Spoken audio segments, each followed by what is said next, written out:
Election results this year in Africa were expected and others were surprising.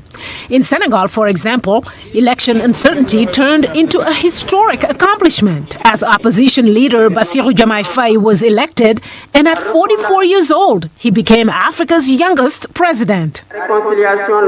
His election victory came after a failed attempt by outgoing President Macky Sall to postpone the election process, creating a brief political crisis in the country. It was really interesting, a very educative scenario for people who are learning democracy.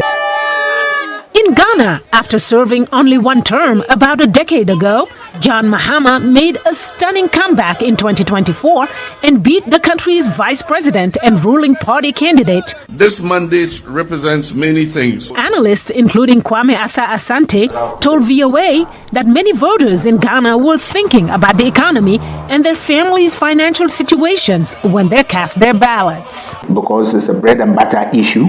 Anytime, we've seen time and again that anytime you have a very difficult economy, campaigns become difficult for the government of the day. Mahama vows to improve an economy which is slowly recovering from a $30 billion external debt default in 2022. I, Juma Gideon Boko, do swear. Botswana ushered in a new era by electing a leader from the opposition for the first time in nearly 60 years, following decades of rule by one party.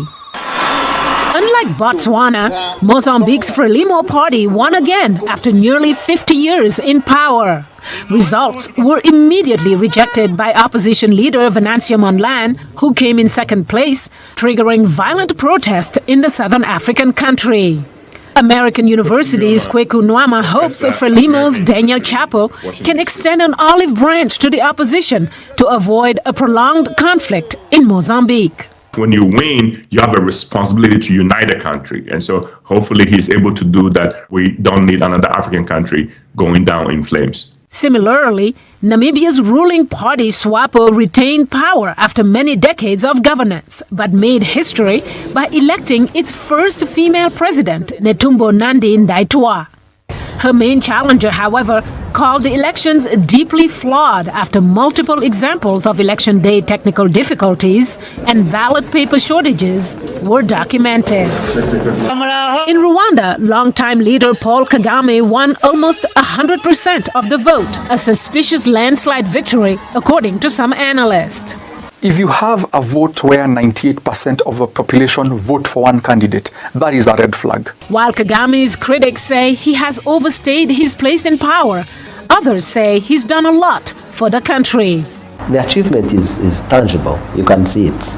In South Africa, the African National Congress, in power for 30 years, failed to win the election with an outright majority, forcing it for the first time to form a coalition government. Mariama Diallo, year-VOA News, Nairobi.